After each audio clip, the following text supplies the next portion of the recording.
Hello and welcome again to this edition of Phi TV. I'm your host, Brad Swanson. We are coming to you from inside the Florida Capitol during the 2022 Florida Legislative Session. We're joined by Montero, who is the External Government Affairs person for the University of South Florida. Go Bulls, welcome to the Capitol. Hey Brad, thank you for having me today. It's a pleasure. All right, so what are you guys doing up here today at the Florida Legislature?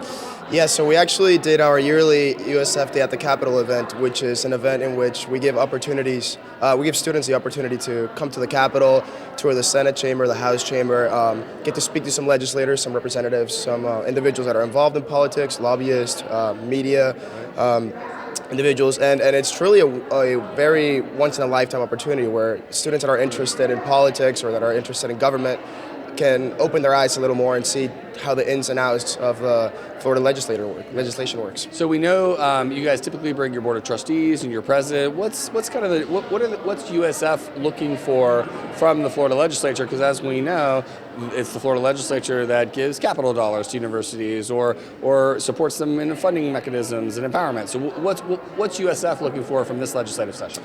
So the most important thing right now is our preeminent funding. We are a preeminent university located in Tampa Bay. We are the only public university in the state that is in a metropolitan area, and we have a huge positive effect for Tampa Bay itself.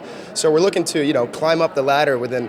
We know the two big dogs, University of Florida and Florida State, but we're climbing up that ladder to make our name heard a little more and get some more of that preeminent funding that we deserve. Well, what a perfect addition Rhea Law is now as the chancellor, because as in her time as chairman and on the board, preeminency was what she worked on with Judy Genschaft. So you're continuing to charge the hill, if you will, to continue to drive the research funding, I'm assuming, and all those things that make a preeminent university a preeminent university. Yeah, and of course, COVID was devastating for everyone, but for the university, it truly put us on the map because we actually had a panel yesterday with Dr. Lockwood with us, which is our dean of the School of Medicine, and he went on and on to discuss so many great things that the university did throughout COVID, not only for the university, but for the rest of the world and the country. We developed medicines, we developed testing, and we developed new techniques that no one was really working on.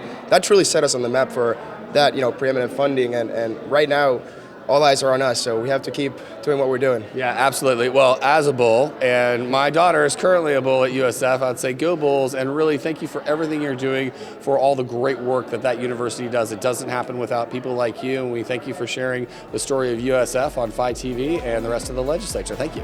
Thank you for having me again. Thank you. That's all the time we have for this interview. For more great interviews like this one, make sure you hit us up on our social media feeds, and for now, thanks for tuning in.